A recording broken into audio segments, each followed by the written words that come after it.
തുറന്നു പറയുമ്പം ആ ഉയർന്നവൻ താഴ്ന്നവൻ എന്നുള്ളൊരവസ്ഥ അന്നും ഉണ്ടായിരുന്നതുകൊണ്ടായിരിക്കും വലിയ ആശാനെ എന്നെ പഠിപ്പിക്കുന്നതിന്, എന്നെ ഒരു സഹോദരിയൊക്കെ പഠിപ്പിക്കുന്നതിനൊരു വിലക്ക് കൽപ്പിച്ചായിരുന്നു.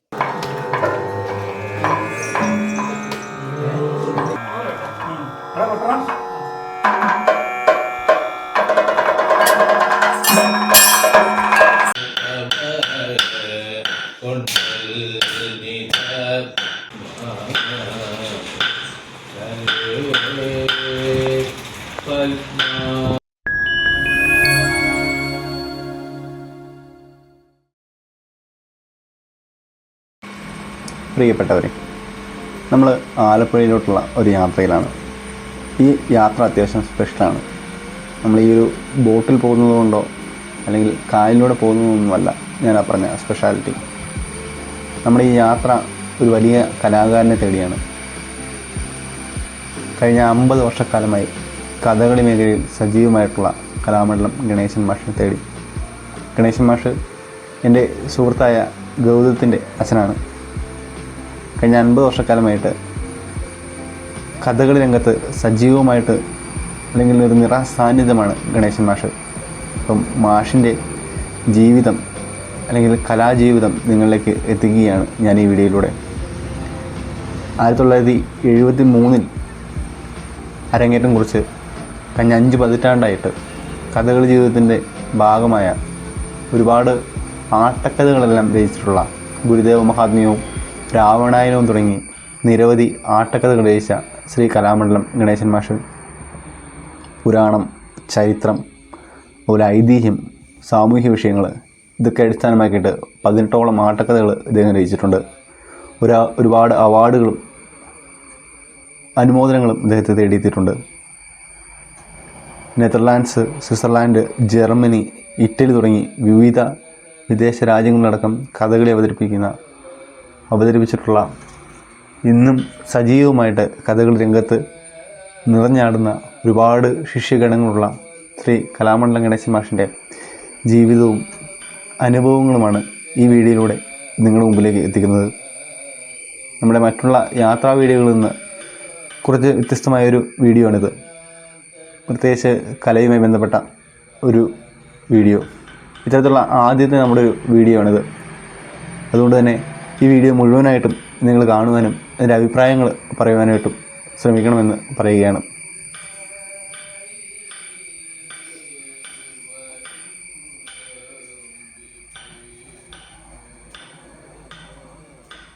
നമ്മൾ ഗണേശൻ മാഷിൻ്റെ വീട്ടിലെത്തിയിട്ടുണ്ട്. ഇവിടെ ഒരുപാട് ശിഷ്യഗണങ്ങളൊക്കെ മാഷിനുണ്ട്. കഥകളി അവരെ പഠിപ്പിക്കുന്നുമുണ്ട്.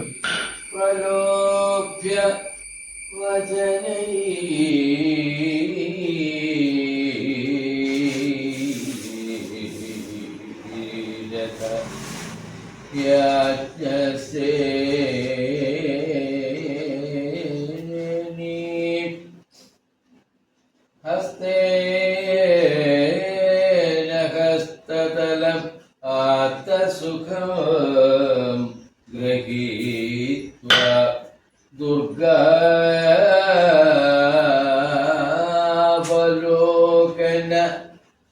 സാമോസുഗ. കഴിഞ്ഞ 5 പതിറ്റാണ്ടിൻ്റെ തൻ്റെ കഥകളി അനുഭവങ്ങളും അരങ്ങിലും ജീവിതത്തിലും ഉണ്ടായ അനുഭവങ്ങൾ, ആ അനുഭവങ്ങളെപ്പറ്റിയെല്ലാം അദ്ദേഹം ഈ ഒരു വീഡിയോയിൽ കൃത്യമായി പരാമർശിക്കുന്നുണ്ട്. ഇത്രയും വലിയ ഒരു കഥകളി കലാകാരനെ നിങ്ങളുടെ മുമ്പിലേക്ക് എത്തിക്കുക എന്നുള്ള ദൗത്യം മാത്രമാണ് എൻ്റേത്. ഈ വീഡിയോ നിങ്ങൾ മുഴുവനായിട്ട് കാണുക. നിങ്ങളുടെ അഭിപ്രായങ്ങളും നിർദ്ദേശങ്ങളും കമൻറ്റ് ബോക്സിൽ കമൻറ്റായി രേഖപ്പെടുത്തുക.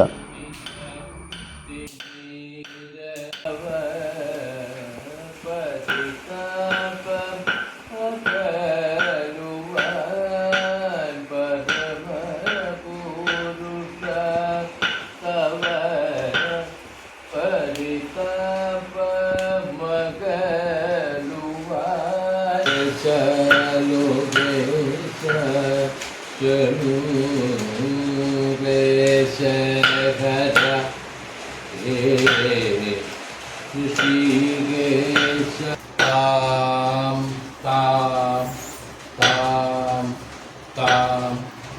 കാം ചിതകവിധീം ചാത്മി ഓം ഓം ഓം.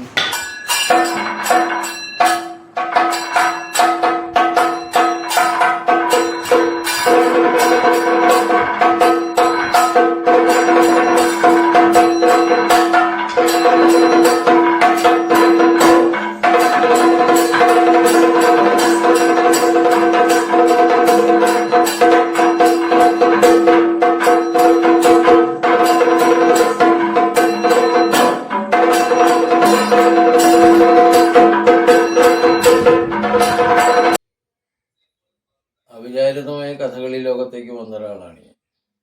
കഥകളി പഠിക്കാനുള്ള മോഹമായിട്ടല്ല, കഥകളി പഠിപ്പിക്കുന്നത് കാണാനുള്ള മോഹമായിട്ട് നെടുമുടി നാണുന്നരാശൻ്റെ കളരിയിൽ പോയി എത്തി നോക്കി നിന്നപ്പോൾ എന്നിലൊരു കഥകളിക്കാരനുണ്ടെന്ന് പറഞ്ഞിട്ട് എന്നെ കഥകളി പഠിപ്പിക്കാനായിട്ട് തയ്യാറായത് ആശാനാണ്. ഞാൻ അതിൽ നിന്ന് രക്ഷപ്പെടാൻ ശ്രമിച്ചെങ്കിലും ബലാത്കാരമായിട്ട് എന്നെ കഥകളി ലോകത്തേക്ക് ആശാൻ കൂട്ടിക്കൊണ്ടുവരികയായിരുന്നു. അങ്ങനെ ഞാൻ പഠിച്ചു. എൻ്റെ കൂടെ എൻ്റെ സഹോദരി ഉണ്ടായിരുന്നു, അയൽപക്കത്തെ ഒരു സുഹൃത്തുണ്ടായിരുന്നു. അങ്ങനെ കഥകളി പഠിത്ത ഏകദേശം 1 വർഷം പൂർത്തിയായി കളർകോട് ക്ഷേത്രത്തിൽ വെച്ച് അരങ്ങേറ്റം. എന്നാൽ ഈ അരങ്ങേറ്റം നടത്തുകയും കഥകളി പഠിക്കുന്ന സമയത്തും അന്ന് ഈ തുറന്നു പറയുമ്പം ആ ഉയർന്നവൻ താഴ്ന്നവൻ എന്നുള്ളൊരവസ്ഥ അന്നും ഉണ്ടായിരുന്നു എന്നുള്ളതുകൊണ്ടായിരിക്കും എൻ്റെ ആശാനെ എന്നെ പഠിപ്പിക്കുന്നതിന്, എന്നെ എൻ്റെ സഹോദരിയൊക്കെ പഠിപ്പിക്കുന്നതിനൊരു വിലക്ക് കൽപ്പിച്ചായിരുന്നു. ആശാന് വേറെ പണിയൊന്നുമില്ല, അവരൊന്നും അരങ്ങേറ്റമൊന്നും നടത്തത്തില്ല എന്ന് പറഞ്ഞു. പക്ഷെ അങ്ങനെ വന്ന സാഹചര്യത്തിൽ എൻ്റെ അച്ഛനും അമ്മയ്ക്കും ഉണ്ടായ വാശിയാണ് ഞാൻ ഈ കഥകളി പഠിക്കാനുള്ള സാഹചര്യം. അങ്ങനെ ഏതായാലും കളർകോട് വെച്ച് അരങ്ങേറ്റം നടത്തി. ആശാനും ഒരു തീരുമാനം ഉണ്ടായിരുന്നു, അങ്ങനെ നടന്നു. അങ്ങനെ കഥകളി പഠിച്ചു. ആശാൻ്റെ കൂടി ഇങ്ങനെ കഥകളിക്കൊക്കെ പോയി. ഒപ്പം സ്കൂൾ പഠനവും കാര്യങ്ങളൊക്കെ നടന്നു. അങ്ങനെ 10ാം ക്ലാസ് കഴിഞ്ഞു. അത് കഴിയുമ്പോഴത്തേക്ക് ഏതായാലും കഥകളി പഠനത്തിൽ നിന്ന് പിൻവാങ്ങി. കാരണം ഇനി ജീവിതമാർഗം എന്ന് പറയുന്നത് ഒരിക്കലും കഥകളി പ്രതീക്ഷിക്കാനൊക്കാത്തത് കൊണ്ട് നേരെ അത് കഴിഞ്ഞിട്ട് നേരെ കോളേജിലോട്ട് പോയി ചേർന്നു. അപ്പോൾ കോളേജിൽ പഠിച്ചു. കോളേജ് പഠനം കഴിഞ്ഞ് നിൽക്കുന്ന ഡിഗ്രി വിദ്യാഭ്യാസം കഴിഞ്ഞ് നിൽക്കുമ്പോഴാണ് ആലപ്പുഴ ജില്ലാ കഥകളി ക്ലബിൻ്റെ വാർഷികം നടക്കുമ്പോഴാണ് അവിടെ മങ്കമ്പ് ശിവശങ്കരപിള്ള ആശാൻ വന്നു. അങ്ങനെ ശിവശങ്കരപിള്ള ആശാൻ വന്നപ്പോഴത്തേക്കും എന്നെ കലാമണ്ഡലത്തിലേക്ക് ക്ഷണിക്കുകയാണ്. അങ്ങനെയാണ് ഞാൻ കലാമണ്ഡലത്തിൽ പോകാൻ. അങ്ങനെ കലാമണ്ഡലത്തിൽ ചെന്നപ്പോൾ കഥകളി പഠിത്തത്തിൻ്റെ പ്രാഥമിക ഘട്ടങ്ങൾക്ക് ശേഷം അവിടെ ചെന്നപ്പോൾ അന്ന് പ്രഗത്ഭരായിരിക്കുന്ന ആശാന്മാരല്ല ഉണ്ടായിരുന്ന ആ വേദിയായിരുന്നു കലാമണ്ഡലം. രാമട്ടെ ആശാൻ തൊട്ട് ഇങ്ങോട്ടേക്ക് എല്ലാവരും ഉണ്ടായിരുന്നു. അപ്പോൾ അങ്ങനെ ആ വേദിയിൽ അവിടെ അത്രയും കാലം ചെലവഴിക്കാൻ പറ്റിയത് തന്നെ വലിയ അനുഗ്രഹമാണ്. കൃഷ്ണൻകുട്ടിപ്പിള്ള ആശാനെ പോലുള്ള വലിയ മഹാന്മാരുടെ ആ അവിടുത്തെ അധ്യാപകനായി കഴിയുന്ന സമയമൊക്കെ ആയിരുന്നു. അങ്ങനെ അവിടെ കഴിഞ്ഞു. അവിടുത്തെ കോഴ്സ് ഏതാണ്ട് 6 വർഷത്തെ കോഴ്സ് 86 പാസ്സായി. അങ്ങനെയാണ് ഇതിനെ ഒരു കഥകളി പ്രൊഫഷൻ എന്ന് പറയുന്നത്. ഈ കഥകളിയിലേക്ക് കലാമണ്ഡലത്തിലേക്ക് പോകാനും ഒക്കെ ഉണ്ടായൊരു കാരണവും കൂടെ ഉണ്ട്. ചമ്പക്കുളത്തെ പുല്ലങ്കടി ക്ഷേത്രത്തിൽ കഥകളിക്ക് അത് കുട്ടികളെ പ്രത്യേകം പറഞ്ഞു വയ്ക്കുന്ന വേഷങ്ങൾ പഠിപ്പിക്കുകയും കൊണ്ടുപോവുകയും ചെയ്യിക്കുന്ന രീതിയായിരുന്നു ആശാൻ പറഞ്ഞത്. അങ്ങനെ എനിക്കെന്നത് രുക്മാംഗതീതനും കഥയിലെ ധർമാംഗതൻ്റെ വേഷം എന്നെ പഠിപ്പിച്ച് അതുമായിട്ടാണ് അവിടെ ചെല്ലുന്നത്. അന്ന് അവിടെ ചെന്നപ്പോൾ അവിടെ വന്നപ്പോൾ ആ വേഷം അവിടെ എത്തുമ്പോൾ മാറി, അത് വേറൊരാൾക്ക് മാറി. അപ്പോൾ ആശാൻ അവരോട് പറയുന്നുണ്ട്, അത് അവനെ പഠിപ്പിച്ചിരിക്കുന്നത്, അവന് വേറെ ഒന്നും അതിനകത്ത് അറിയത്തില്ല. എങ്ങനെയാണെന്ന് ചോദിച്ചു പറഞ്ഞു. അത് മാറിക്കൊടുത്താൽ എങ്ങനെയാണെന്ന് ചോദിച്ചു പറഞ്ഞു. അതിനവൻ വലിയ കലാമണ്ഡലമൊന്നും അല്ലല്ലോ എന്നുള്ള രീതിയിൽ പറഞ്ഞു. അപ്പോൾ മുതലൊരു മോഹം ഉണ്ടായിരുന്നു, എന്തായി കലാമണ്ഡലം ഒന്ന് അറിയണമെന്ന്. സത്യത്തിൽ അദ്ദേഹത്തിൻ്റെ വാക്കാണ് കൂടുതലും കലാമണ്ഡലത്തിലൂടെ പോകാൻ എന്നെ പ്രേരിപ്പിച്ചത്. അങ്ങനെ ഞാൻ അവിടെ ചെന്ന് പഠിച്ചു വന്നു. പിന്നെ കലാമണ്ഡലത്തിൽ നിന്ന് വന്ന് ഇവിടെ കുറേ കാലം ഇങ്ങനെ പ്രത്യേകിച്ച് പഠിച്ചു കഴിഞ്ഞ് ഇറങ്ങി വന്നാണ് അവസരം കിട്ടണമെന്നില്ല. മാത്രമല്ല നമ്മുടെ അന്നത്തെ സാഹചര്യത്തിൽ നമ്മുടെ നാട്ടിൻപുറത്ത് ഈ പറയുന്ന പ്രഗത്ഭന്മാരുള്ള ഒരു ദിക്കിൽ, അതായത് കഥകളി ആസ്വാദകർ എന്ന് പറയുന്ന ഒരു പറ്റം പ്രഗത്ഭരുടെ ഇടയിലേക്ക് വന്നപ്പോൾ നമ്മളെ ആ രീതിയിൽ ഉൾക്കൊള്ളാൻ അവർക്ക് പറ്റിയിരുന്നില്ല. അതിന് പല പ്രശ്നങ്ങളാണ് പണ്ടൊക്കെ തന്നെ ഉണ്ടായിരുന്നത്. ഇപ്പം ജാതീയമായൊക്കെ വിഷയങ്ങളൊക്കെ ധാരാളം ഉണ്ടായിരുന്നൊരു കാലഘട്ടത്തിലൂടെ തന്നെയാണ് ഞാൻ കടന്നു വന്നത്. ഒരുപാട് കലാകാരന്മാർ അതുപോലെ വേദന അനുഭവിച്ചിട്ടുണ്ട്.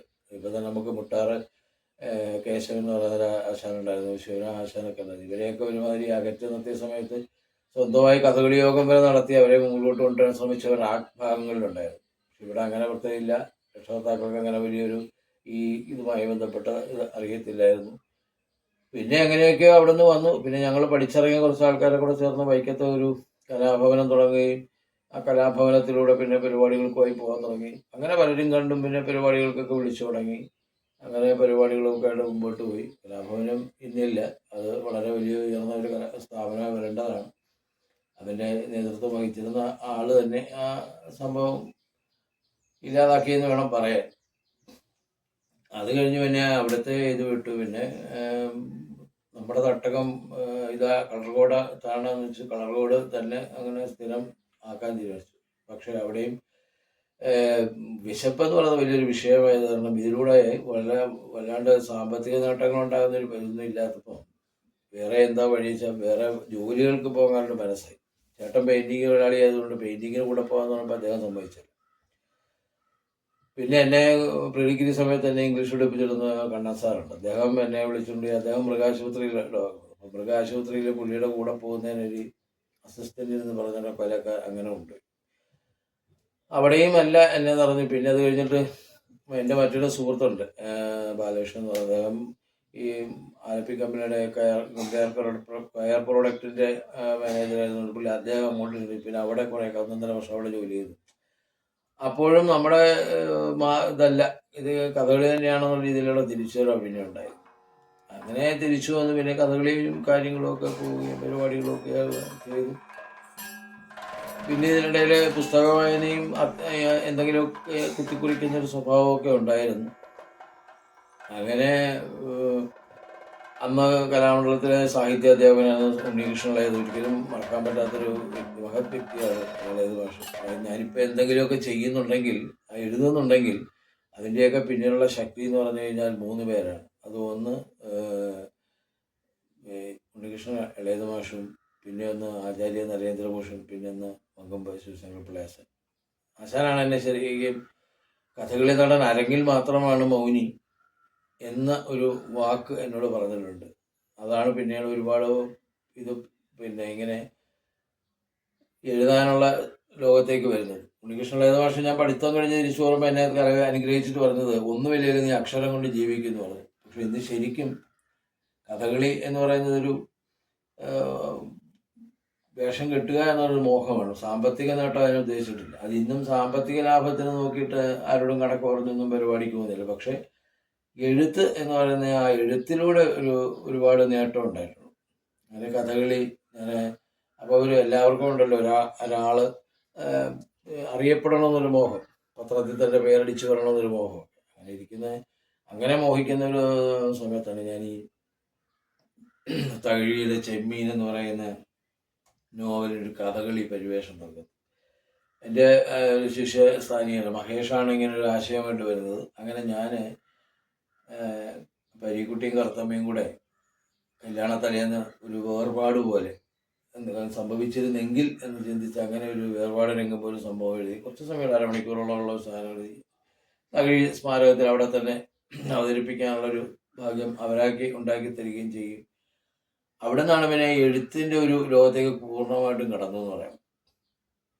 അങ്ങനെ എഴുത്ത് അത് അവിടുന്ന് പിന്നെ തുടങ്ങി. അടുത്തത് പിന്നെ ഞാൻ എഴുതുന്നത് രാവണായനം എന്ന് പറഞ്ഞൊരു കഥ, രാവണൻ്റെ നായകനാക്കി. എനിക്ക് രാവണനോടാണ് കൂടുതൽ ഇഷ്ടമായതുകൊണ്ടായിരിക്കും രാവണനെ നായകനാക്കി കഥ എഴുതി. പക്ഷെ അതൊന്നും കുറച്ച് വേദികളൊക്കെ പോയതും ഒന്നുമില്ല. അപ്പോഴാണ് ഈ കറുത്തമ്മ കണ്ട് ഇഷ്ടപ്പെട്ട ഒരു ഗ്രൂപ്പ് തൃപ്രയാർന്ന് കളിമണ്ഡലം എന്ന് പറയുന്നൊരു കഥകളി ആസ്വാദക സംഘമുണ്ട്. അതിനകത്ത് സതുവേട്ടൻ വന്നിട്ട് ഈ ഗുരുദേവ മഹാത്മ്യം എഴുതാനായിട്ട് ആവശ്യപ്പെട്ടു. ഞാൻ അവരെ ആദ്യം വളരെ സന്തോഷത്തോടെ അതിൽ നിന്ന് പിന്തിരിപ്പിച്ച് അയക്കുകയും ചെയ്തു. പക്ഷേ വീണ്ടും അവരെത്തി നിങ്ങൾ തന്നെ എഴുതണം എന്ന് പറഞ്ഞ് വന്ന് അങ്ങനെയാണ് ഞാൻ എഴുത്ത് അത് വാട്ടക്കഥ രൂപത്തിലെ ഗുരുദേവ മഹാത്മ്യത്തിന് വേണ്ടി ഒരുപാട് 6-7 മാസത്തെ യാത്രയും വായനയും എല്ലാം കഴിഞ്ഞതിന് ശേഷമാണ് അങ്ങനെ കഥ എഴുതി. അത് ശരിക്കും എൻ്റെ ജീവിതത്തിലെ ഒരു വഴിത്തിരിവാണ്. ആ ആട്ടക്കഥ ഗുരുദേവൻ അന്നിനു മുമ്പും വളരെയധികം ഞാൻ ആദരിക്കുന്നൊരു വ്യക്തിത്വമായിരുന്നു ശ്രീനാരായണ ഗുരു. അദ്ദേഹത്തിനെ കുറിച്ച് എഴുതാൻ പറ്റിയത് ഭാഗ്യമായിരുന്നു. അതിനുശേഷം ശരിക്കും എഴുത്തിൻ്റെ ലോകത്തും തിരിഞ്ഞു നോക്കേണ്ടി വന്നില്ല. ആ രീതിയിൽ മുമ്പോട്ട് പിന്നെ ധാരാളം ടാഗോറിൻ്റെ സന്യാസി നാടകത്തെ ഒരു കഥകളി രൂപത്തിലോട്ട് കൊണ്ടുവന്നു. വിവേകാനന്ദനെ കുറിച്ച് എഴുതി. പിന്നെ അത് കഴിഞ്ഞിട്ട് ഈ കോവിഡ് വന്നപ്പം കോവിഡുമായി ബന്ധപ്പെട്ട കോവിഡിനെ ഒരു കഥാപാത്രമാക്കിക്കൊണ്ട് ഒരു ഇതെഴുതി. പിന്നെ മലയാള സിനിമയിലെ വളരെ പ്രശസ്തമായ ചക്രവർത്തിനി എന്ന പാട്ട് ഒക്കെ അതിന് കഥകളി ആവിഷ്കാരം നൽകി. ആദ്യമായിട്ടാണ് ഒരു സിനിമാ ഗാനത്തിന് അങ്ങനെ ഒരു ആവിഷ്കാരം കൊടുക്കുന്നത്. അങ്ങനെ അങ്ങനെ എഴുതി അങ്ങനെ വന്നു. അങ്ങനെ പിന്നെ അങ്ങനെ എഴുത്തിൽ നിന്നും പിന്നെ വരുന്നത് മോഹിനിയാട്ടത്തിൻ്റെ വർണ്ണങ്ങൾ എഴുതുന്നതിലേക്കാണ്. അതും മോഹിനിയാട്ട വർണ്ണം എഴുതാനായിട്ട് പോയതല്ല. ഒരു മോഹിനിയാട്ടത്തിൻ്റെ വർണ്ണത്തിൻ്റെ ചിട്ടപ്പെടുത്തലുമായി ബന്ധപ്പെട്ട് എന്നെ വിളിച്ച് അതുമായി സംസാരിച്ചപ്പോൾ കലാമണ്ഡലത്തിൽ നിന്ന് പഠിച്ച കലാമണ്ഡലം കവിത ഒരു പുതിയ പാട്ടിൻ്റെ ചിട്ടപ്പെടുത്തലിന് വേണ്ടി ചെന്നു. പക്ഷേ അപ്പോൾ ഒരു മോഹിനിയാട്ടത്തിന് പറ്റുന്ന രീതിയിലുള്ളതൊന്നും അതിനകത്ത് ഞാൻ കണ്ടില്ല. അപ്പോൾ എന്നോട് ചോദിച്ചു എഴുതാവോ എന്ന് ചോദിച്ചപ്പോഴത്തേക്കും ഞാൻ അങ്ങനെയാണ് ആദ്യമായിട്ടൊരു മോഹിനിയാട്ടത്തിന് ഏറ്റവും കൂടുതൽ നായിക പ്രാധാന്യം, ഏതെങ്കിലും ഒരു നായികയാണ് വിഷയം. അതിനകത്ത് നായിക ദുഃഖിക്കണം, ചിരിക്കണം, കരയണം, ദേഷ്യപ്പെടണം, ഇങ്ങനെയൊക്കെ ഒരുപാട് കാര്യങ്ങളുണ്ട്. അപ്പോൾ അങ്ങനെ എനിക്കന്ന് ഇഷ്ടപ്പെട്ടൊരു കഥാപാത്രം ഊർമിളയായിരുന്നു. ഞാൻ ആദ്യം എഴുതുന്ന ഊർമിളയെക്കുറിച്ച് വർണ്ണം എഴുതി. അന്നും ഉണ്ട് എപ്പോഴും ഇങ്ങനെ ഈ നായികമാർ, പ്രത്യേകിച്ച് മോഹിനിയാട്ടത്തിലെ നായികമാർ ചിരിക്കുകയും കരയുകയും മാത്രം ചെയ്താൽ മതിയോ, ദേഷ്യപ്പെടണ്ടേ എന്നുള്ളൊരു ചിന്ത അന്നുണ്ടായിരുന്നു. പിന്നീട് ഞാൻ ആ രീതിയിലുള്ള രചനകളിലേക്ക് കടന്നു. പിന്നെ അത് കഴിഞ്ഞിട്ട് അതുകൂടാതെ പിന്നെ നൃത്തശില്പങ്ങളിലേക്കുള്ളത് പ്രയാണമായിരുന്നു പിന്നുള്ളതുണ്ടായിരുന്നു. അതിന് കുന്തിയെ കേന്ദ്ര കഥാപാത്രമാക്കിയ കർണനും കുന്തിയുള്ള തമ്മിലുള്ള അവരുടെ ആ ഒരു വിഷയം, അതൊരു വിഷയം ഒരു നൃത്തശില്പമായിട്ട് ചെയ്തു.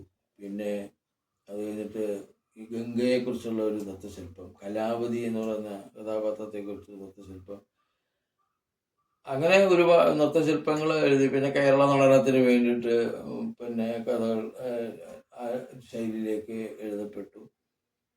അങ്ങനെ ഒരുപാട് സംഭവങ്ങൾ ഈ എഴുത്തിലൂടെ ഒരുപാട് സംഭവങ്ങൾ ചെയ്തു. അങ്ങനെ പല കാര്യങ്ങളിലും ചില അന്നത്തെ അവസ്ഥയിൽ നിന്ന് മാറി എഴുതാൻ പറ്റുകയും അവിടെ നമ്മുടേതായ ആശയങ്ങൾ അതിനകത്തേക്ക് കൊണ്ടുവരാൻ പറ്റുകയും ചെയ്തിട്ടുണ്ട്. എന്നാൽ മൂലകഥയ്ക്ക് ഒന്നും മാറ്റം വരുത്താതിരിയുള്ള കാര്യങ്ങളാണ് എല്ലാം ചെയ്തിരുന്നതൊക്കെ. അങ്ങനെ അത് കഴിഞ്ഞിട്ട് പിന്നെ ഈ ഇതിൻ്റെയൊക്കെ ഇടയ്ക്ക് വേറൊരു സംഭവമുണ്ട്. ജീവിതമാർഗത്തിൻ്റെ ഒരു അവസ്ഥയിൽ നിൽക്കുമ്പോഴത്തേക്കും ഞാനും എൻ്റെ എടുക്കൽ കഥകൾ പഠിച്ചതുകൊണ്ട് എൻ്റെ ഒരു വയസ്സിനല്ലേതുണ്ട് ശ്രീകുമാർ സാറുണ്ട്. അദ്ദേഹമായിട്ട് ഞങ്ങൾ കുറേ കാലം സ്കൂൾ കോളേജ് തലങ്ങളിൽ ഡെമോൺസ്ട്രേഷൻ ക്ലാസ്സുകളുമായിട്ട് നടന്നത്. അത് ഞങ്ങൾ വേഷമൊന്നുമില്ല, സാധാരണ ഇതുപോലെ പോവുക, ക്ലാസ് എടുക്കുക, അവരപ്പോൾ തരുന്ന പിള്ളേർ പിരിച്ചു തരുന്ന പൈസയും കൊണ്ടുവരിക. അതിനകത്തുനിന്ന് കുറച്ച് പൈസ പുള്ളി എടുക്കുകയുള്ളൂ. 100 രൂപ കിട്ടി 25 രൂപ പുള്ളി എടുക്കുക, 75 രൂപ എനിക്ക് തരും. കാരണം പുള്ളിയുടെ അച്ഛന് ജോലിയുണ്ട്, എനിക്ക് വീട്ടിൽ വേറെ വരുമാനം ഇല്ലെന്നറിയായിരുന്നു. അങ്ങനെ ഞങ്ങൾ കുറേ കാലം ഞങ്ങളങ്ങനെ അതിൽ നിന്ന് കുറച്ച് പൈസ മാറ്റിവെച്ച് ഞങ്ങൾ അവസാനം ഞങ്ങൾ ഈ പിള്ളേർ ഭക്ഷണം കഴിക്കുന്ന പാത്രത്തെ സ്പൂണ് തട്ടിയിട്ടാണ് അദ്ദേഹം പാടിക്കുന്നത്. അദ്ദേഹം പാടുമായിരുന്നു, അത് ഞങ്ങളൊരു ചേങ്കില വാങ്ങിക്കുന്നത്. പിന്നെ ക്രമേണ അങ്ങനെ വന്ന് അത്യാവശ്യം കുറച്ച് കഥകളി സാധനങ്ങളൊക്കെ സ്വന്തമാക്കുകയൊക്കെ വന്നു. അങ്ങനെ വന്ന് ഡെമോൺസ്ട്രേഷൻ ക്ലാസ്സുകൾ എന്ന് പറഞ്ഞാൽ ഒരുപാട്, ഏതാണ്ട് ഒരു സ്കൂൾ കോളേജ് തലങ്ങളിൽ ഒരുപാട് ക്ലാസ്സുകൾ ആ സമയത്ത് നടത്താൻ പറ്റി. പിന്നീടാണ് ഈ നമ്മുടെ ഇവിടുത്തെ പിന്നെ ടൂറിസവും പിന്നെ ഇതിൻ്റെ ഒരു ഇത്. അപ്പോൾ ആലപ്പുഴയിൽ അങ്ങനെ ഒരു, എറണാകുളത്ത് അന്നും ധാരാളം ഇങ്ങനെ ടൂറിസ്റ്റുകൾ വരുന്നുണ്ട്, അവർക്ക് വേണ്ടി കഥകളി സെൻ്ററുകളുണ്ട്. അപ്പോൾ നമുക്ക് അങ്ങനെ ഒന്ന് തുടങ്ങിയാലെന്ന് അങ്ങനെ തുടങ്ങുന്നു. പക്ഷെ അതും പൂർണ്ണമായിട്ട് ഒരുപാട് കാലം കൊണ്ടുപോകാൻ പറ്റില്ല. അതും കലാകാരന്മാർ കൂടെ ഉണ്ടായിരുന്നവരുടെ നല്ല നടപ്പ് കൊണ്ട് അതെനിക്ക് പൂട്ടേണ്ടി വന്നായിരുന്നു. പിന്നെ അത് കഴിഞ്ഞിട്ട് മറ്റേ അല്ലാതുള്ള ടൂറിസം പരിപാടികൾ വരുമ്പോഴത്തേക്കും ഈ അന്നൊരു വലിയ ഇതുണ്ടായിരുന്നു. ഈ സായിപ്പിൻ്റെ മുമ്പിൽ കഥകളി കാണിക്കുന്നതിനോട് പലർക്കും എതിർപ്പും പുച്ഛവും അങ്ങനെ വിമർശനങ്ങളൊക്കെ ഉണ്ടായിട്ടുണ്ട്. പക്ഷേ എനിക്കതൊരു വിഷയമല്ലായിരുന്നു. കാരണം ഇവിടെ നിന്ന് സാധനങ്ങളും ചുമന്ന് അമേരിക്കയിൽ ചെന്ന് സാഹിബിൻ്റെ മുമ്പിൽ കഥകളി കളിക്കുന്നതിന് കുഴപ്പമില്ല. അമേരിക്കയിൽ നിന്ന് ഇവിടെ ചെന്ന് സാഹിബിൻ്റെ മുമ്പിൽ നമ്മളൊരു മണിക്കൂർ കഥകളി കാണിക്കുന്ന വലിയ തെറ്റായിട്ട് ചിത്രീകരിച്ചിരുന്നൊരു സമയമാണ്. അതിനെ അന്നും ഞാൻ അവരുടെ വാക്കുകളൊന്നും കേൾക്കുന്നില്ല. ഞാൻ ഇന്നും അത് ചെയ്യുന്നുണ്ട്. എനിക്കാകുന്നിടത്തോളം കാലം ഞാനത് ചെയ്യുകയും ചെയ്യും. ഈ പറയുന്നവർക്ക് വീട്ടിൽ ഇരുന്ന് വിമർശിച്ചാൽ മതി, പക്ഷേ കലാകാരൻ ആഹാരം കഴിക്കുന്നുണ്ടോ എന്ന് അന്വേഷിക്കേണ്ട ബാധ്യതകളില്ല.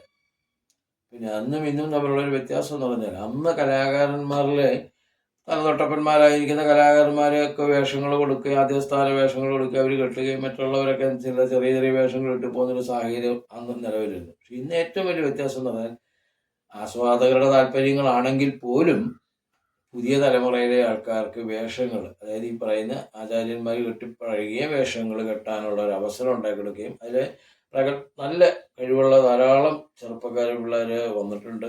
അവരെ അവർ ആകുന്നതിലുപരിയായിട്ട് അവർ ആ വേഷങ്ങൾ നന്നായി ചെയ്യുന്നുമുണ്ട്. അതിനൊക്കെ വളരെ സന്തോഷമുണ്ട്. പിന്നെ ഈ ആസ്വാദക വൃന്ദങ്ങൾക്ക് പ്രത്യേകിച്ച് ചില താല്പര്യങ്ങളുണ്ട്. ആ താല്പര്യങ്ങൾ പോകുന്നു. പക്ഷെ എന്നാലും ആയിക്കോട്ടെ, പുതിയ പുതിയ ആൾക്കാർക്ക് അവസരങ്ങൾ കിട്ടുകയും ഈ അടിസ്ഥാന വേഷങ്ങൾ കിട്ടാനുള്ള അവസരങ്ങൾ ഉണ്ടാക്കി കൊടുക്കുകയും ചെയ്യുന്നു എന്നുള്ളതിനകത്ത് വളരെ സന്തോഷമുള്ള ഒരു കാര്യമാണ്. അങ്ങനെ പിന്നെ ഇവിടെ വന്നവരെ അങ്ങനെ ഈ ഒരു സ്ഥാപനം തുടങ്ങുക എന്നുള്ള ഇതിലേക്ക് വന്നു. അങ്ങനെ 98 സാറിൻ്റെ നേതൃത്വത്തിൽ ആലപ്പുഴയിൽ ഒരു നാട്യകല എന്ന് പറഞ്ഞൊരു ആസ്വാദന കളരി, അതായത് കഥകളി ആസ്വദിക്കണമെങ്കിൽ അതിൻ്റെ കഥയറിഞ്ഞിരിക്കുന്ന, മുദ്രകൾ മൊത്തം പറഞ്ഞില്ലെങ്കിലും കഥയറിഞ്ഞിരിക്കും. അപ്പം ഓരോ ആട്ടക്കഥയും അധികരിച്ച് ക്ലാസ്സുകൾ എടുക്കുന്ന ഒരു ഇതുണ്ട്. ആ നാട്യ കല പിന്നെ വളർന്നതൊരു വിദ്യാലയം മാറി. ധാരാളം കുട്ടികൾ കഥകളി പഠിച്ചു. ഇപ്പോൾ ഈ വരുന്ന ഓഗസ്റ്റ് 18-ാം തീയതി അതിനകത്ത് 13ാമത്തെ ബാച്ചിൽ കുട്ടിയുടെ അരങ്ങേറ്റമാണ്.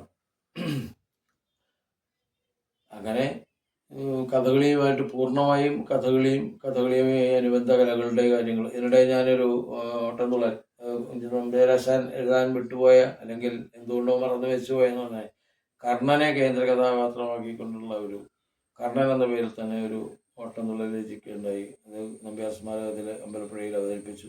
സുരേഷ് വർമ്മയായിരുന്നു അത് അവതരിപ്പിച്ചത്. അങ്ങനെ